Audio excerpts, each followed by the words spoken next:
مرتبہ سورۃ الفاتحہ۔ بسم اللہ الرحمن الرحیم، الحمد للہ ایاک نعبد و ایاک نستعین، اهدنا الصراط المستقیم صراط الذین انعمت علیہم۔ بسم اللہ الرحمن الرحیم، قل اللہ احد۔ ربنا تقبل منا انک انت السمیع العلیم۔ صلوات پڑھیں محمد و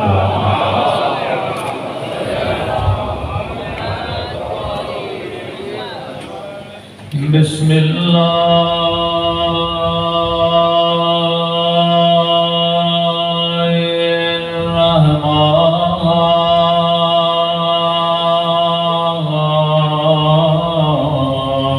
الرحیم۔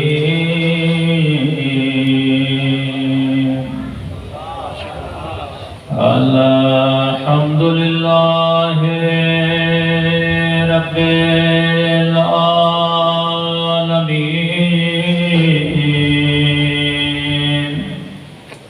الحمد للہ کما هو أهله۔ الصلاة والسلام على سيد المرسلين وخاتم النبيين أبي القاسم محمد، اللهم صل على محمد وعلى آله الطيبين الطاهرين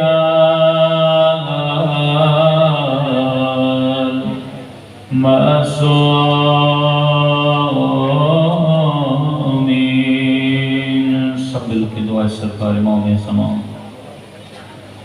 اللہم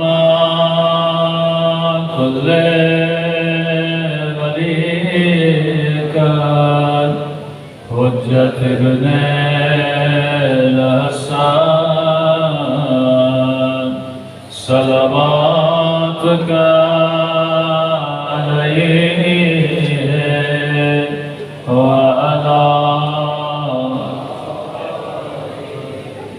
في هذه الساعة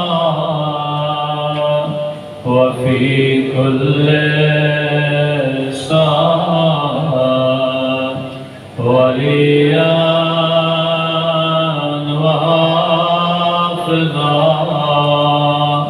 وقائدا وناصرا ودليلا وعينا حتى تسكنه أرضك طوعا وتمتعه فيها طويلا برحمتك يا أرحم الراحمين۔ صلوات پڑھیں محمد۔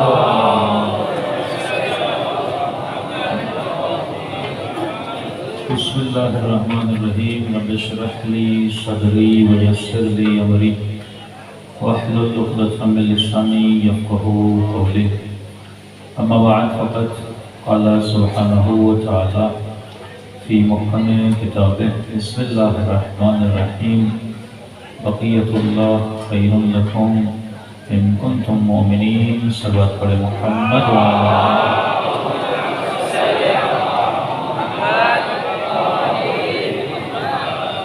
دعا ہے پروردگار عالم اپنی بارگاہ میں ہم سب کی عبادتوں کو قبول فرمائے، اور جس مقصد زندگی کی خاطر اس فرش قضائے حسین پہ جمع ہوئے، خدا ان مقاصد میں بھی ہم سب کو کامیابی نصیب فرما دے۔ قبولیت کے لیے ایک مرتبہ بابا سے بلند صلوات پڑھیں۔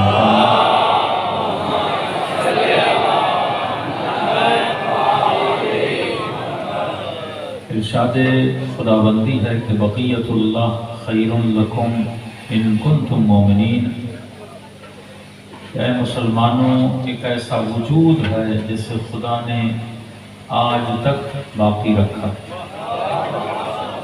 یہ وجود تمہارے لیے باعث خیر ہے، باعث برکت ہے۔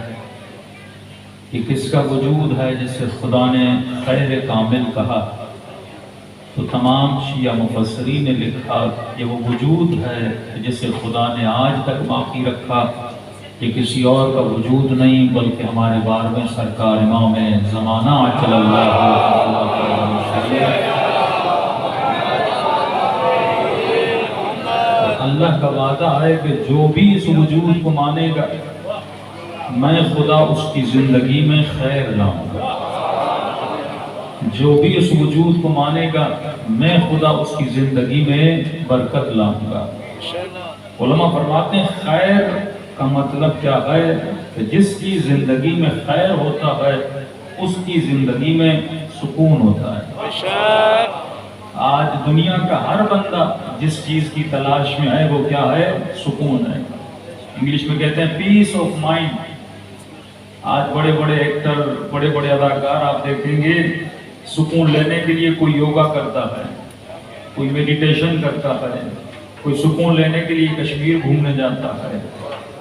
سندھ کے لوگ تو چلو کراچی چلے جاتے ہیں سمندر پہ سکون لینے، تو ہر بندہ کہیں نہ کہیں کیا ڈھونڈنا چاہتا ہے؟ سکون کی تلاش میں۔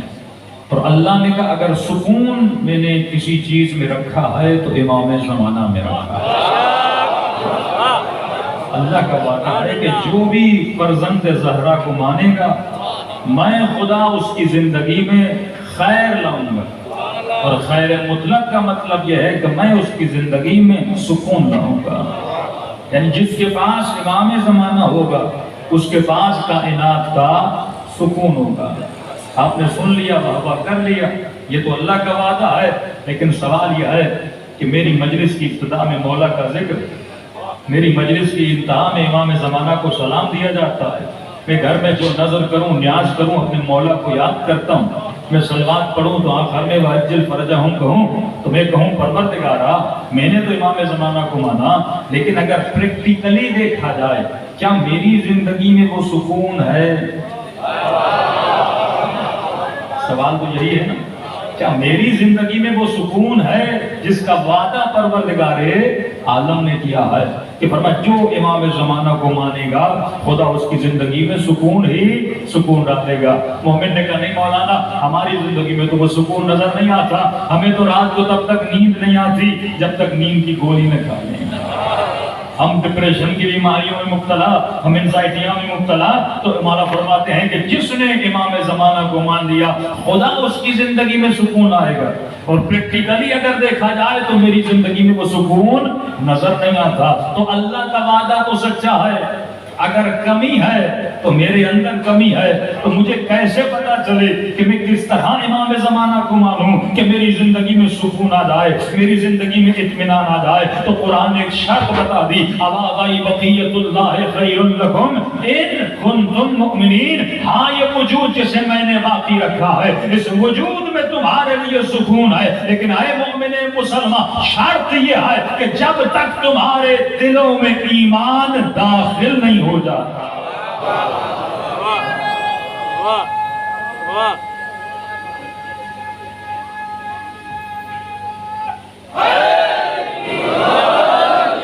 جب تک تمہارے دلوں میں ایمان داخل نہیں ہو جاتا تب تک تمہیں سکون نہیں ملے گا۔ آپ کہیں گے مولانا پھر یہ ایمان کو کیسے داخل کیا جائے؟ میں نے الاجل بھی کہا، میں نے اشہد ان لا الہ الا اللہ بھی کہا، اشہد ان محمد رسول اللہ بھی کہا، اشہد ان علی ولی اللہ بھی کہا، تو میں تو مومن بن گیا۔ اصطلاح تشیع میں مومن کسے کہا جاتا ہے؟ ایک مومن آیا کچھ لوگوں کو لے کر، کہنے لگا مولانا یہ مومن بھائی ہے، یہ مسلمان بھائی ہے۔ تو میں نے کہا یہ کیا مطلب، یہ مومن بھائی ہے یہ مسلمان بھائی ہے؟ کہا یہ صرف محمد رسول اللہ کہتا ہے اور یہ علی ولی اللہ کہتا ہے، تو یہ بنا مومن بھائی وہ بنا مسلمان بھائی۔ ہاں یہ اصطلاح عام ہے، لیکن اللہ کی نگاہ میں مومن کون ہے؟ امام زمانہ کی نگاہ میں مومن کون ہے؟ جبکہ خدا خود کہے کہ جو بقیت اللہ کو مانے، لیکن شرط یہ ہے ان کنتم مؤمنین، جب تک تمہاری دلوں میں ایمان داخل نہیں ہو جاتا۔ تو ایمان صرف کہنے کا نام نہیں ہے، ایمان دخول کا نام ہے۔ فرمایا اے حبیب انہیں کہہ دے انہوں نے ابھی اسلام لایا ہے، ایمان ابھی داخل نہیں ہوا۔ تو دخول ایمان کیا ہے؟ ایمان کہتے کسے ہیں؟ میرے وجود میں ایمان کیسے آئے گا؟ اور مجھے کیسے پتا چلے کہ میں نے امام زمانہ کو مان لیا اور میرے وجود میں ایمان آ چکا ہے؟ فرمایا ایمان یام ہے یقین کا، جس کے اندر یقین ہے یہ مومن ہے، اگر یقین نہیں تو مومن نہیں۔ ایک بندہ کہتا تو ہے کہ اللہ اکبر، اللہ بڑا ہے، لیکن سوال یہ ہے کہ یہ اللہ کو بڑا مانتا بھی ہے کہ نہیں؟ مسلمان کہتے ہیں اللہ اکبر، لیکن اپنے عمل سے کہتے ہیں امریکہ اکبر۔ کہتے ہیں بڑا اللہ ہے، لیکن ڈرتا اللہ سے نہیں ہے، ڈرتا امریکہ سے ہے۔ تو کہاں کہنا اور کہاں اس پر یقین کرنا؟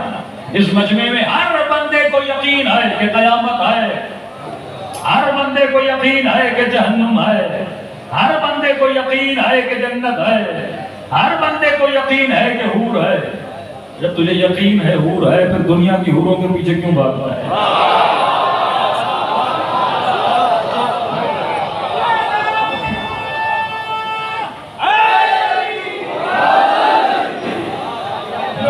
حور وہاں ہے، حور یہاں تو ہے نہیں، لیکن تو جب یہاں والیوں کو حور سمجھے گا تو یہ دھوکہ ہے۔ جب تو کہتا ہے جنت وہاں ہے تو پھر دنیا کو جنت کیوں سمجھتا ہے؟ جب تو کہتا ہے کہ راحت وہاں ہے پھر راحت کو یہاں کیوں ڈھونڈتا ہے؟ تو کہنا اور ہے، یقین کرنا اور ہے۔ تو ایمان کی ڈیفینیشن یہ ہے کہ جس کے دل میں ایمان ہوتا ہے اس کے وجود میں یقین ہوتا ہے۔ تو کہتا ہے لا الہ الا اللہ، لیکن کہ اللہ پر یقین ہے۔ جب رزق کی تلاش میں نکلتا ہے تو مسبب الوجود اللہ کو سمجھتا ہے یا کسی وڈیرے کو سمجھتا ہے؟ تو اپنے نفع اور نقصان کا مالک دنیا والوں کو سمجھتا ہے یا اللہ کو سمجھتا ہے؟ امام حسین کا کربلا میں جانا حسین کے یقین کی نشانی تھی کہ ایک طرف 30,000 کا لشکر ہے، ایک طرف 72 یا 100 لوگ کھڑے ہیں، لیکن حسین کو یقین ہے جو حق پر ہوتا ہے کامیابی اسی کو ہوتی ہے۔ لیکن وہ کلمہ تو پڑھ رہے تھے، لیکن یزید کے پاور کو دیکھ رہے تھے، یزید کی طاقت کو دیکھ رہے تھے، یزید کے تلواروں کو دیکھ رہے تھے، یزید کے زر و جواہر کو دیکھ رہے تھے، اور سمجھ یہ رہے تھے کہ کامیابی یزید کے پاس ہے، لیکن خدا کہہ رہا تھا کامیابی حسین کے پاس ہے۔ لیکن ان کو نہ سر نظر آ رہا تھا، نہ دولت نظر آ رہی تھی، کٹی ہوئی گردنیں نظر آ رہی تھی، لٹتے ہوئے خیمے نظر آ رہے تھے، تو یہ سمجھ رہے تھے حسین کے پاس ناکامی ہے، کامیابی یزید کے پاس ہے۔ لیکن وقت نے ثابت کیا کہ آج یزید زندہ نہیں ہے، حسین زندہ ہے۔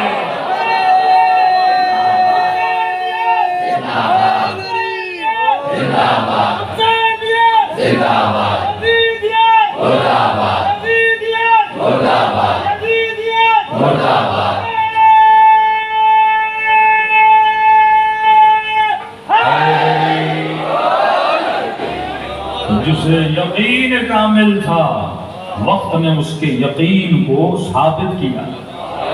آج کون سی جگہ ہے جہاں یزید کے نام پہ اتنا اجتماع ہوتا ہو؟ لیکن بستی میں چلے جاؤ، گاؤں میں چلے جاؤ، شہروں میں چلے جاؤ، چوراہوں پہ چلے جاؤ تو حسین کے نام پہ اتنے لوگ جمع ہو جاتے ہیں۔ حسین کو پتا تھا کل میرے ساتھ 72 ہیں، لیکن میں یقین پہ ہوں خدا لوگوں کے دلوں میں حسین کی محبت ڈالے۔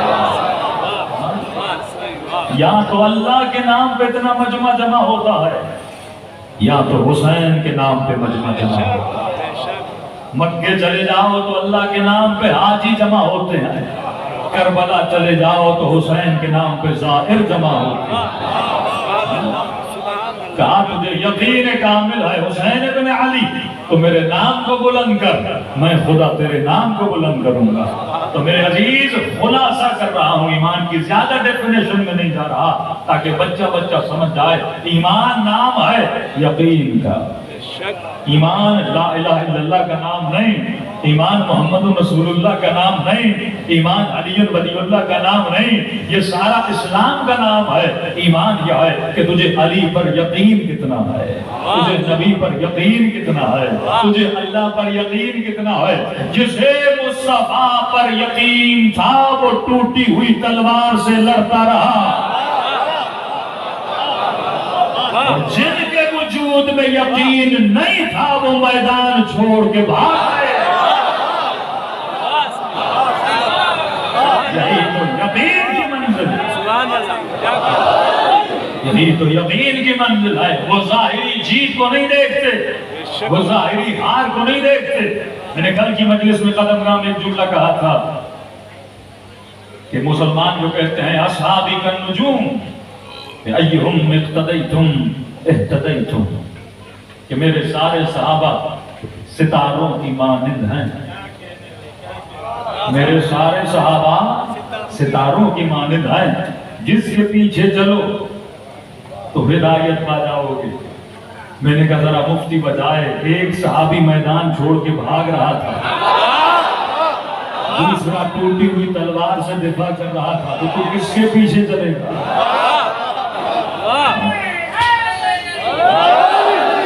تو مسلمان کو سوچنا چاہیے، یہ نہیں کہ انسان ہر کسی کے پیچھے چلے تو ہدایت پا جائے گا۔ صلی اللہ علیہ محمد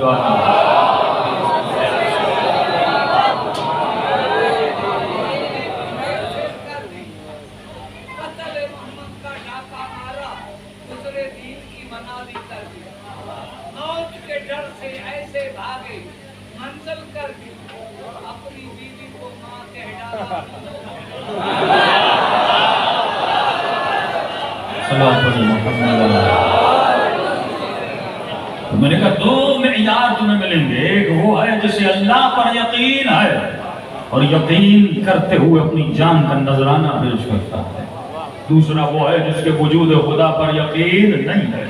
یہ عجیب حدیث یاد کر لیجئے، ہنٹس میں آپ کو دیتا ہوں، جہاں جہاں پھنسیں یہ کچھ چیزیں انسان کو یاد۔ ایک میں نے جو مجلسیں سنی، میں نے اطیعوا اللہ و اطیعوا الرسول وأولی الامر منکم آپ کو یاد دلوائی۔ ایک تو شیعہ یہ یاد کر لیں، اللہ کی اطاعت، رسول کی اطاعت، تیسرا کس کی اطاعت؟ اولی الامر کی اطاعت۔ تو مسلمانوں سے پوچھیے، پہلے کا تو پتہ ہے، دوسرے کا تو پتہ ہے، یہ تیسرا کون ہے؟ اولی الامر۔ تو سارے مسلمان کہتے ہیں تیسری اطاعت ہے وقت کے حکمران کی، مطلب آج کے مفتی اور مولوی کا اولی الامر ہے عمران خان صاحب۔ اس کی ڈیٹیل میں آج نہیں جا رہا، ایک تو یہ ہنٹ یاد کر لیجئے، دوسرا یہ حدیث کہ اصحابی کالنجوم ایہم اقتدیتم اہتدیتم، کہ جس کے پیچھے بھی چلو ہدایت پا جاؤ گے۔ میں نے کہا دیکھو کس کے پیچھے چلنا ہے، مسلمان فیصلہ خود کرے۔ کچھ وہ تھے جو میدان چھوڑ کے جا رہے تھے، اور کچھ وہ تھے، صرف مولا علی نہیں، چند اور صحابی بھی تھے جو رسول خدا کا دفاع کرتے ہوئے نظر آ رہے تھے۔ میں نے کہا جسے یقین تھا توحید پروردگار عالم پہ، وہ میدان جنگ میں لڑنے کے ارادے سے نہیں جاتا تھا، عزتوں کو بلند کرنے جاتا تھا، صفات کو دکھانے جاتا تھا، کہ اگر مولا علی جنگ صفین ظاہری طور پہ نہ جیت پائے لیکن تاریخ میں علی کا کردار جیتتا ہوا نظر آیا۔ ایک وہ تھا جسے علی مارنے کے لیے نکلے تھے اور اس نے اپنی جان کو بچانے کے لیے اپنے بدن سے پورا لباس اتار دیا تھا۔ اگر مولا چاہتے تو ہم ریاض کے گردن کو وہیں پہ کاٹ دیتے، لیکن علی کس کو بچا رہے تھے؟ علی عفت کو بچا رہے تھے، علی حیا کو بچا رہے تھے، کہ اگر علی جنگ ہارتے ہیں ہار جائیں لیکن حیا علی بچ جائے۔ یہ اہل بیت کا فلسفہ نہیں ہے کہ ہر قیمت میں ہمیں جنگ جیتنی ہے، نہیں، وہ جانتا تھا کہ علی کی آنکھوں میں حیا ہے، علی نجاست سے دور ہے، نجاست علی سے دور ہے، اور جیسے اس نے اپنی بدن سے کپڑے اتار دیے، علی تلوار چلانے ہی والے تھے لیکن علی نے دشمن کو چھوڑا، اطاعت خدا کو چنا، اور اپنی آنکھوں کے آگے علی نے اپنا ہاتھ ڈال دیا۔ مولا فرماتی ہے علی کی سیرت نہیں ہے، اب مسلمان کا فیصلہ ہے وہ علی کے حیا کو فالو کرے گا یا اس کی بے حیائی کو فالو کرے گا۔ یہ فیصلہ انسان کا اپنا ہے، اور اس معیار پہ وہی اترتا ہے جس کے وجود میں کیا ہوتا ہے؟ یقین کامل ہوتا ہے۔ جب یقین ہو تو یہ نہیں دیکھتا جنگ ہار رہا ہوں، جب یقین ہوتا ہے تو یہ دیکھتا ہے میرا رب کس چیز پہ راضی ہے۔ یا ایھا النفس المطمئنہ ارجعی الی ربک راضیۃ مرضیہ، اے نفس مطمئن اپنے رب کی طرف پلٹ آ، خدا تجھ سے راضی، حسین تو خدا سے راضی۔ جناب عمر کا جملہ ہے نا کہ پوری زندگی حسرت رہی یہ لقب مجھے ملتا۔ اے عمر کون سا لقب ہے کہ جب رسول نے کہا تھا کل علم اسے دوں گا جو اللہ سے محبت کرتا ہے اور اللہ بھی اس سے محبت کرتا ہے، کہ یہ لقب کیوں آپ چاہتے تھے کہ ہم سب تو خدا سے محبت کرتے ہیں پر ہمیں یقین نہیں کہ اللہ بھی ہم سے محبت کرتا ہے۔ یہ تاریخ کا واحد صحابی ہے علی ابن ابی طالب، جس کے لیے رسول نے کہا یہ اللہ سے محبت کرتا ہے، اللہ بھی اس سے محبت کرتا ہے۔ آج یہ پورا مجمع حسین سے محبت کرتا ہے، لیکن مجھے کیسے پتا چلے کہ حسین بھی مجھ سے محبت کرتے ہیں؟ آج اس امت کا ہر مسلمان کہتا ہے کہ میں مصطفیٰ سے محبت کرتا ہوں، لیکن تجھے کیسے پتا چلے کہ مصطفیٰ بھی تجھ سے محبت کرتے ہیں کہ نہیں؟ اس کی دلیل یہی ہے کہ جب تک ایمان نہیں آتا تب تک ان کے دلوں میں تیرے لیے محبت نہیں آتی۔ اور ایمان نام ہے یقین کامل، ایمان نام ہے یقین محکم کا۔ یقین ہو اللہ پر، یقین ہو حسین کی ذات پر، یقین ہو علی مرتضیٰ کی ذات پر۔ اچھا آپ کہیں گے مولانا ہمیں یقین ہے، ہمیں کیا ہے؟ یقین ہے۔ میں ذرا واضح کر دوں کہ یقین میں اور علم میں فرق ہوتا ہے۔ آپ سب کو یقین ہے کہ مردہ نقصان نہیں دیتا ہے، ایسا ہے کہ نہیں ہے؟ لیکن میں لفظ یقین استعمال نہیں کروں گا، میں کہوں گا آپ سب کو علم ہے کہ مردہ نقصان نہیں دیتا۔ پورا مجمع کہتا ہے کہ قبلہ جو مر جائے وہ نقصان نہیں دیتا۔ بے ضرر ترین وجود کائنات میں اگر کوئی ہے تو مردہ ہے۔ کوئی مر گیا اس کا جنازہ پڑا ہو، مردہ نقصان نہیں دیتا۔ تو دیکھیے یقین اور علم میں کیا فرق ہے، اسی مثال سے واضح ہو جائے گا۔ آپ سب کو علم ہے، کوئی کہے گا مجھے یقین ہے، میں کہوں گا یقین نہیں ہے، علم ہے کہ مردہ نقصان نہیں دیتا ہے۔ آپ کہیں گے مولانا یقین ہے، میں نے کہا اگر یقین ہے کہ مردہ نقصان نہیں دیتا تو ایک رات اس مردے کے ساتھ سو کر دکھاؤ۔ اب یہاں سے علم اور یقین کے فرق کو واضح کرتا ہوا چلو آسان سے مثال، آپ سب کو علم ہے کہ مردہ نقصان نہیں دیتا، لیکن آپ ایک رات اس مردے کے ساتھ سو کر دکھاؤ، 1000 کا بھی ملے گا۔ ایک کوئی بندہ جو سوئے مردے کے ساتھ، اپنا جاننے والا دوست ہے، ایک بند کمرہ، ایک رات آپ کو سلا دیتے ہیں، باہر سے کنڈی بند کر دیتے ہیں، تو آپ جواب میں کیا کہو گے؟ کیوں نہیں سو؟ جواب بھی نہیں ہے، جبکہ خود کہتے ہو مردہ نقصان نہیں دیتا، پھر سوتے کیوں نہیں؟ دیکھیے مصطفیٰ کے ساتھ ہونا اور ہے،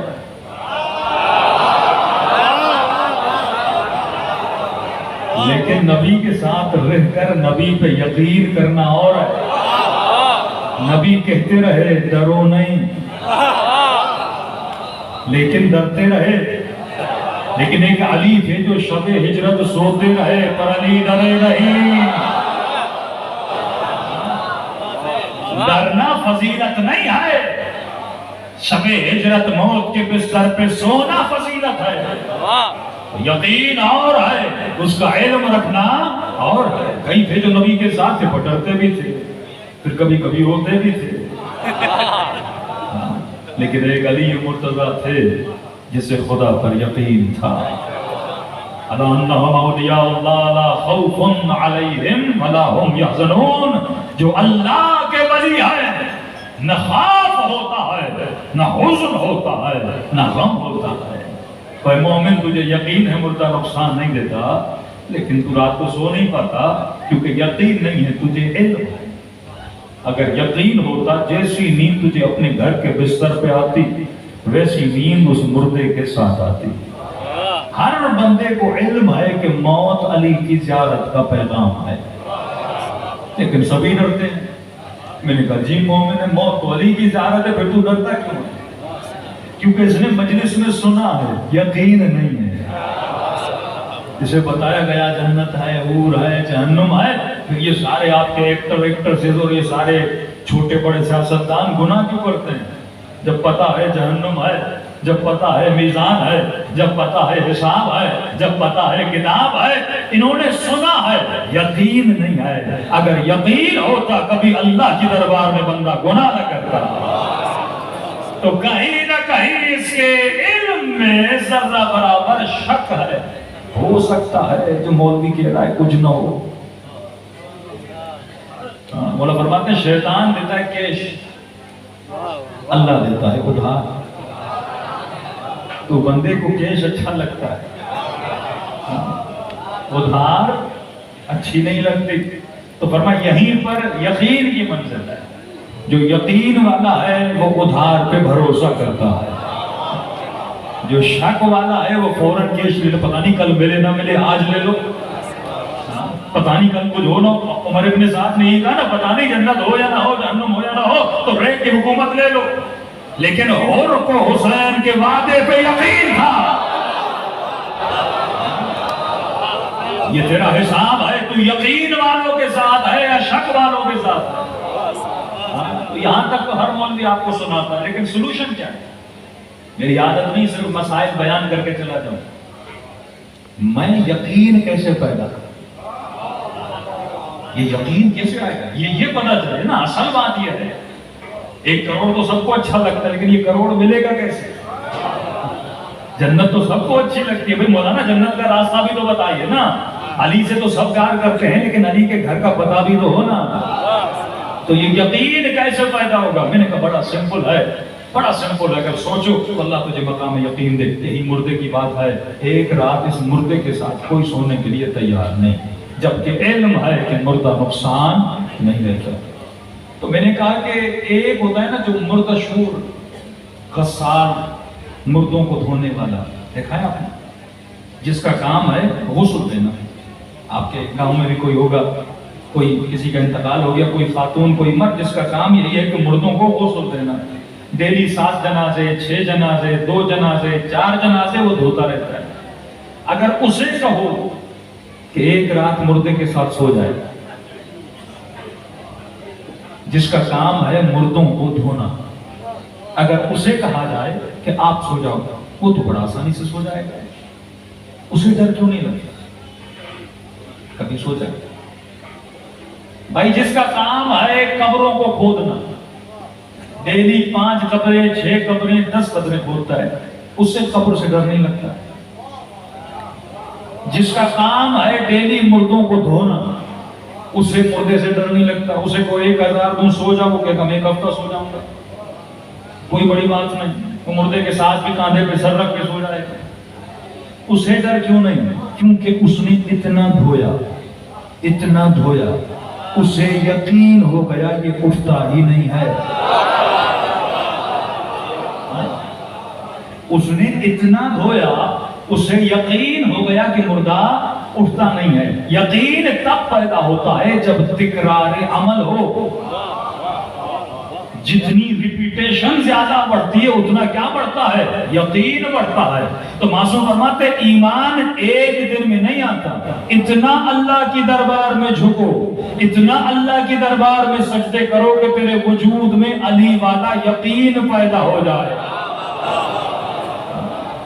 ایک دن کا نمازی ہو اسے یقین نہیں آتا جب تک دن میں 51 رکعت نماز نہ پڑھے۔ مولا فرماتے ہمارے شیعوں کی نشانی ہے کہ یہ دن میں 51 رکعت نماز پڑھتے ہیں، یقین کم پیدا ہوتا ہے۔ دوسرا مولانا فرمایا ایک تو تکرار عمل، اتنا عمل کو تکرار کرو تاکہ تجھے یقین ہو جائے۔ کیوں امام رضا سے پوچھا گیا کہ مولا رضا جب محرم کا چاند نظر آتا ہے، ہم اپنے سر سے ہمامہ اتارتے ہیں، پاؤں سے جوتیاں اتارتے ہیں اور بازار میں حسین حسین کی صدائیں بلند کرتے ہیں، لگتا ہے اس سے ہے جیسے حسین کل شہید ہوئے۔ امام رضا فرماتے ہیں اگر میں اس طرح اپنے دادا کا غم نہ مناتا تجھے یقین نہ آتا۔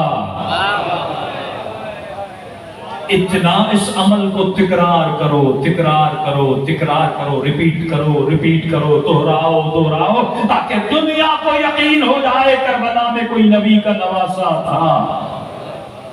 کہا ہمارے شیعوں نے من کنت مولا کو دہرایا نہیں، تبھی دشمن کہتا ہے نبی نے کہا تھا۔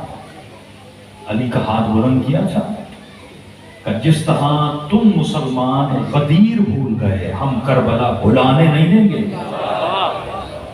اگر یہ جلوس نہ ہوتے، اگر یہ چوراہوں پہ ماتمی نہ نکلتے، تو جس بچے کو تم نے گھر میں چھپا کے بٹھا دیا کہ میرے لال بیٹھ جاؤ، حسین کی آواز کو نہ سنو، ہم گلیوں میں نکل کے حسین حسین کریں گے تاکہ تیرے گھروں کے اندر بھی حسین کی صدا آئے، تیرا بچہ تجھ سے پوچھے بابا یہ کس حسین کا ماتم کر رہے ہیں، اور تو بتانے پر مجبور ہو حسین تھا جسے کربلا میں مارا گیا۔ پھر وہ بچہ پوچھے گا وہ کون سا لعین تھا جس نے اپنے نبی کے نواسے کو مارا تھا۔ یہ چھپانے سے بھی یزید چھپ نہ پائے، وہ بتائے کوئی یزید تھا، پھر وہ پوچھے گا یہ کس کا بیٹا تھا جس نے ایسے ناخلف بدکار بدصفت بچے کو نبی کے تخت پہ بٹھایا، پھر اس کو اس کے باپ کا نام بھی پتہ نہ پڑے، پھر پوچھا جائے گا اس کے باپ کو کس نے رکھا تھا۔ کڑی سے کڑی ملتی ہے، ہاں فرق ہے، ایک فرق ہے دوسرے مسلمانوں میں اور شیعہ مسلم میں، سارے مسلمان یزید پر لعنت بھیجتے ہیں، شیعہ بھی بھیجتے ہیں، لیکن ایک فرق ہے، شیعہ صرف لعنت نہیں بھیجتے، شیعہ سوال کرتے ہیں کہ بتا یزید کو یزید بنایا کس نے تھا۔ اصل ہے کڑی کو کڑی سے جوڑا تھا تو انسان کو ہدایت ملتی ہے۔ اللہ نے جب خلقت کا منصوبہ شروع کیا نا تو قصہ خلقت آدم میں ابتدا میں حابیل اور قابیل کا واقعہ ہے، یہ ایسے نہیں ہوا، خدا انتہا بتانا چاہتا تھا کہ انسان کو قتل تبھی کرتا ہے جب انسان کے وجود میں حسد کی صفت پیدا ہوتی ہے۔ حسد تھا آل علی سے بنو امیہ کو کہ صدیوں سے ہم عرب کے اوپر حکمرانی کرتے رہے، اب یہ ساری حکومت ہم علی اور آل علی کو دیتے ہیں۔ تو ابتدائے خلقت میں جو پہلا گناہ ہوا اس کی جڑ سے حسد، اور واقع کربلا ہوا اس کی جڑیں بھی ملتی ہیں کس سے؟ حسد سے۔ جناب مختار کا ڈرامہ سب نے دیکھا ہوگا، اس کے ڈرامے میں شروع میں ایک سین دکھایا جاتا ہے، وہ پورے ڈرامے کا خلاصہ ہوتا ہے۔ ایک رائٹر جب لکھتا ہے نا کسی ڈرامے کو تو ایسا ہی کوئی کہانی نہیں ڈالتا، اگر آپ نے دیکھا ہو تو ڈرامے کے ابتدا میں کھیتوں میں ایک وحشی حیوان بھاگتا ہے، مختار کئی لوگوں کو بھیجتا ہے اس حیوان کا شکار کرے، لیکن کوئی اسے تیر مار نہیں پاتا، لیکن آخر میں مختار اس حیوان کو تیر مارتے ہیں اور کھیتوں کو گرنے سے لوٹنے سے بچا لیتے ہیں۔ رائٹر نے یہ پہلا سین کیوں ڈرامے میں لایا؟ کیونکہ اس سین میں پوری کہانی کا نچوڑ تھا کہ بالآخر مختار ان وحشیوں کو پکڑے گا، اور ان وحشیوں کو جس طرح اس جانور کو مارا تھا اسی طرح حسین کے قاتل جو جانور تھے ان کا شکار مختار کرے گا۔ خدا نے انسانیت کی ابتدا میں قصہ بتایا کہ حابیل اور قابیل کا قصہ دیکھو کہ یہ کیوں مار رہا ہے۔ انسان میں جو کمپٹیشن ہے اس کی بنیاد حسد ہے، آل علی سے حسد ہے۔ ابن زیاد کے پاس جب ہانی عروہ کو لایا گیا کہ یہ تیرا کیسا عقیدہ ہے کہ حکومت آل علی کو ملے، تخت آل علی کو ملے، فضیلت آل علی کو ملے، باب مدینہ کے دل علی کو بنایا جائے، جنت کے جوانوں کے سردار حسن و حسین کو بنایا جائے، ہمیں کچھ بھی نہیں ملے گا۔ انہوں نے کہا زیاد یہ نبی نے اپنی طرف سے نہیں کہا، یہ فضیلتیں عطا پروردگار ہے۔ تم جنگ علی سے نہیں کر رہے، جس نے علی کو انتخاب کیا ہے تم جنگ اس سے کرو، یہ جنگ تیری خدا سے ہے، علی سے نہیں ہے۔ جو حسین سے لڑے حسد کی بنیاد پہ، جنگ حسین ابن علی سے نہیں ہے، جنگ کس سے ہے؟ پروردگار عالم سے ہے۔ تو فرماتے اس لعین کے سامنے جب کٹی ہوئی گردنیں لائی گئی، میرے مولا فرماتے ہیں اللہ کسی بھوکے کو کھانا نہ دکھائے، اللہ کسی پیاسے کو پانی نہ دکھائے۔ کوئی بندہ 3 دن کا بھوکا ہو، آپ اس کے سامنے لا کے کھانا رکھو، اس پہ گزرتی کیا ہوتی؟ بڑا تو برداشت کر لیتا ہے، لیکن اگر 4 سالہ بچی ہو جس نے 3 دن سے کچھ بھی نہ کھایا ہو اور اس کے سامنے تو بیٹھ کے کھانا کھا دے اور بچی کو ایک لقمہ بھی نہ دے، جو اتنی پیاسی ہو تو اس کے سامنے بیٹھ کے پانی پیے.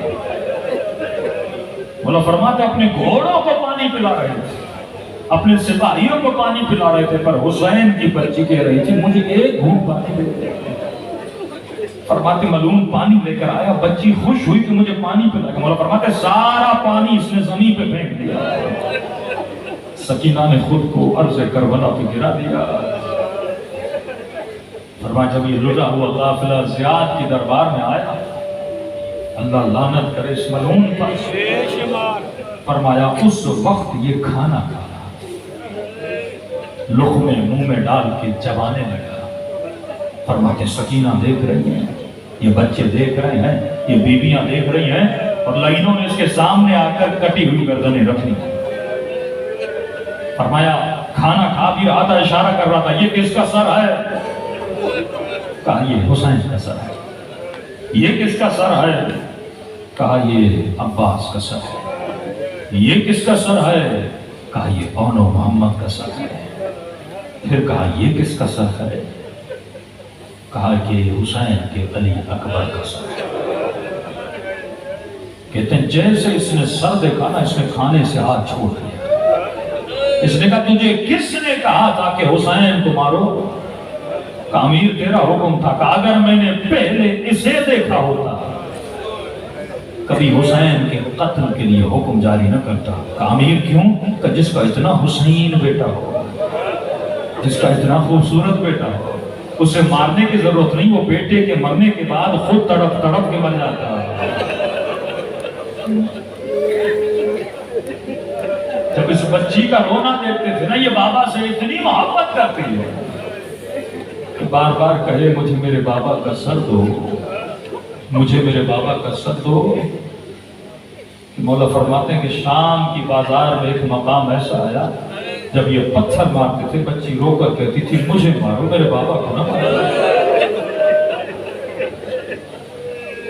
فرماتے ہیں بچی کو تکلیف دینے کے لیے نیزوں سے سر کو اٹھاتے تھے، زمین پہ رکھتے تھے، نیزوں کی انیوں سے حسین کے سر کو مارتے تھے. اور فرماتے چند جگہوں پہ امام حسین کے سر نے کلام کیا. ایک مقام یہ تھا کہ آواز آئی اے لعین مارنا ہے مارو، لیکن سکینہ کے سامنے مجھے نہ مارو. بچیاں اپنے والدین سے بڑا پیار کرتی ہیں. کبھی فرمایا اے شیعو جب بھی پانی پیو میری سکینہ کو ضرور یاد کیا. اے شیعو جب بھی اپنی بچیوں کو دیکھا کرو تو انہیں تماچے نہ مارا کرو. بالخص اگر کسی بچی کا نام تو نے سکینہ رکھا ہے، کسی کا نام تو نے زہرا رکھا ہے، کسی کا نام تو نے فاطمہ رکھا ہے، فرمایا کہ جب بھی بچیوں کو دیکھو باپ کے لیے ضروری ہے جب گھر جائے تو بچی کے لیے کچھ لے کر جایا کرو، کیونکہ بچیاں باپ کے آنے کا بڑا انتظار کرتی ہیں. سکینہ نے بھی بابا کا بڑا انتظار کیا. امام زمانہ فرماتے مجھے فداء حسین کی مصیبت بڑی پسند ہے. بہنوں سے خدا حافظ کی، بیویوں سے خدا حافظ کی. جب گھوڑے پر سوار ہوئے تو کہا ذوالجناب جلدی چل، کہیں پھر سے کوئی بہن میرا دامن پکڑ لائے. یہ بے زبان حیوان کہتے ہیں مولا چلوں تو کیسے چلوں؟ ذوالجناب تو نے بھی حسین کا ساتھ چھوڑ دیا، بس مجھے میدان تک پہنچا، اس کے بعد واپس آ جانا. ذوالجناب نے سر کو جھکایا کہ مولا چلوں تو کیسے چلوں، میرے قدموں میں سکینہ لپٹی ہے. جیسے گھوڑے سے اترے بچی کو سینے پہ رکھا. سکینہ بابا جلدی آ جائے گا. کہ بابا چچا عباس بھی یہ کہہ کر گئے واپس نہیں آئے، اکبر بھی کہہ کر گئے واپس نہیں آئے. بابا میں روکتی نہیں، لیکن ایک سوال کا جواب دے. بابا ہر بچے جوان کا کوئی نہ کوئی نصیب ہوتا ہے. بابا مجھے یہ بتاؤ اللہ نے میرے نصیب میں کیا لکھا ہے؟ کہتے ہیں اسی وقت حسین نے بچی کو خاک کربلا پہ بٹھایا، کربلا کی مٹی اٹھائی، سکینہ کے سر پہ ڈالی، کہا میری بچی تیرے نصیبوں میں یتیمی ہے،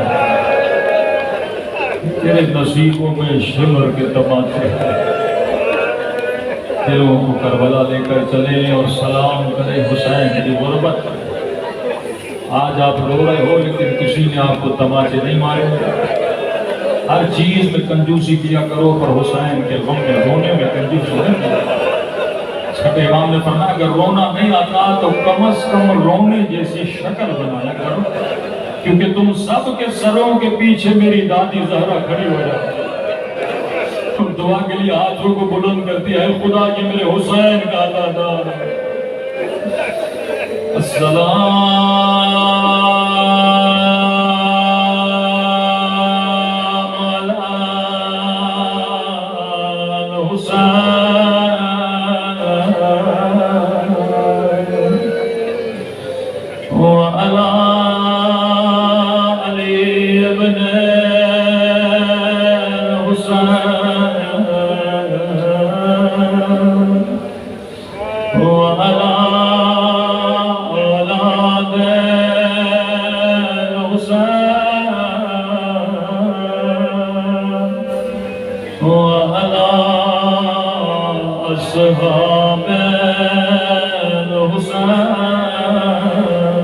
حسین کی صدا بلند ہونی چاہیے، سب ملتے السلام علی حسین وعلی علی ابن بلند آواز وعلی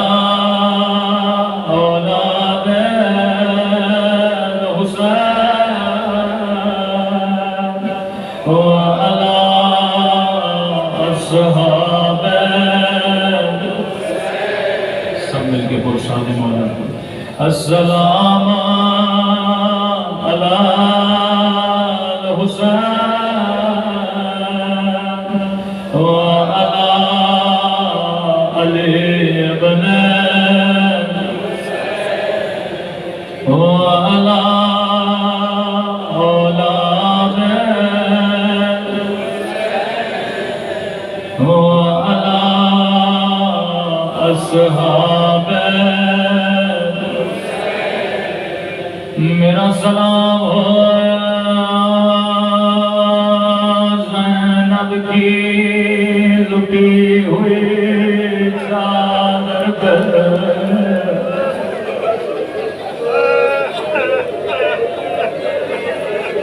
لائٹس آف کر دیں، زندان شام کا ماحول بن۔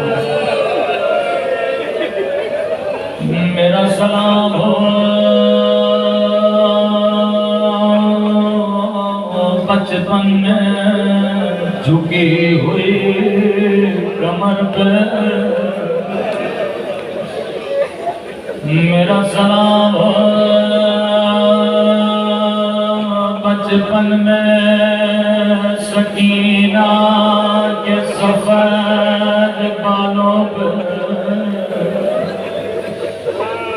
میرا سلام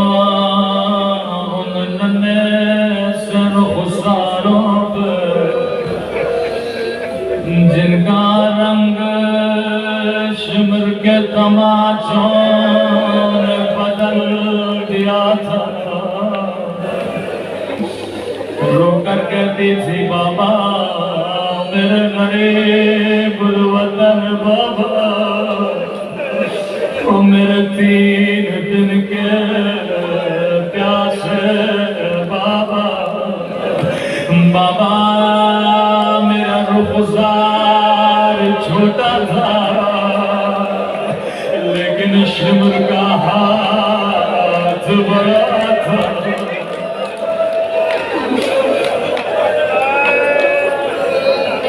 فرمایا جب بھی بابا کے سر کو دیکھتی تھی رو کر کہتی تھی بابا تیری آنکھیں بند کیوں، ذرا آنکھوں کو کھولو، ذرا سکینہ کے زخمی کانوں کو دیکھو، ذرا آنکھوں کو کھولو، ذرا میرے زخمی ہونٹوں کو دیکھو وہ بابا ذرا آنکھیں کھولو میں دادی زہرا کی شبیہ بن چکی ہوں لیکن بابا دادی زہرا کی کمر جوانے میں جھکی تھی بابا میری کمر بچپنے میں جھک گئی بابا دادی زہرا کے بعد جوانی میں سفید ہو گئے تھے لیکن بابا میرے بال بچپنے میں سفید ہو گئے کسی نے فرمایا سردار یہ ظالم سکینہ کو اتنا کیوں مارتے تھے کہ شمر کی اپنی بچی نہیں تھی فرمایا مومن کوئی تجھے تکلیف دینا چاہے تجھے نہیں مارے گا تیرے سامنے تیرے بچے کو مارے گا اس ملعون کو پتا تھا زینب سکینہ سے بڑا پیار کرتی ہے یہ زینب کا دل دکھانے کے لیے بار بار سکینہ کو تماچے مارتا تھا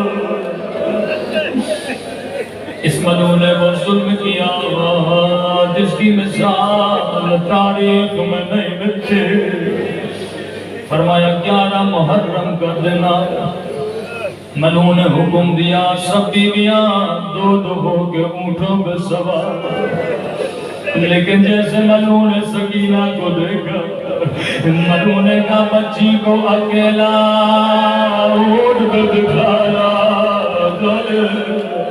جب بچی کو اونٹ میں بٹھایا گیا رو رو کے کہنے لگی بھیا سجاد مجھے اتارو مجھے ڈر لگ رہا ہے جب بچی نے رونا شروع کیا ملعون نے حکم دیا بچی کو رسیوں سے باندھا جائے یا اونٹ چلتا تھا یا سکینہ کا سینہ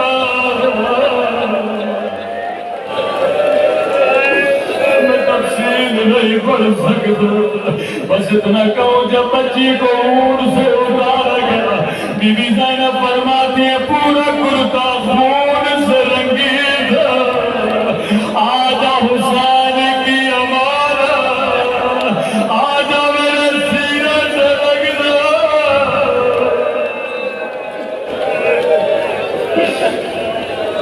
کبھی جب غسالہ غسل دینا چاہتی تھی کہنے لگی مولا کیا قمیص اتاروں کہ نہیں سکینہ کے بدن سے قمیص نہ اتاروں کیونکہ کرتا زخموں سے چسپاں ہے اگر قمیص اتارو گی خون جاری ہو جائے گا رات کو بچی نے خواب دیکھا خواب میں بابا کو دیکھے جیسے نیند سے اٹھی زاروں بتا رونے لگی زینب نے سینے سے لگایا سکینہ کیوں رو رہی ہو پھوپھی اماں بابا نے کہا سکینہ تھوڑی دیر کی مہمان ہو جلدی بابا سے ملنے والی ہو پورے زندہ کی بیویوں نے رونا شروع کیا یزید نے جیسے رونے کی آواز سنی شمر جلدی جا کر دیکھ کہیں بیمار مر تو نہیں شمر نے کہا زین العابدین ابھی زندہ ہے لیکن یزید حسین کی 4 سالہ بچی رو رہی ہے اگر اجازت ہو بچی کو بابا کا سر دکھا ملعون نے کہا بچی کے لیے سر نہ بھیجنا بچی کے لیے کھجور لے کر جاؤ میرے امام فرماتے ہیں تشت میں کھجورے تھے تشت پہ کپڑا تھا کہ سکینہ کھجورے کھا لو لیکن روایت کے جملے بڑے سخت بچی نے جیسے تشت لیا ایک مرتبہ جیسے کپڑا ہٹایا کیا دیکھا ایک کٹی ہوئی گردن اللہ کسی بچی کو بابا کی کٹی گردن نہ دکھائے ایک مرتبہ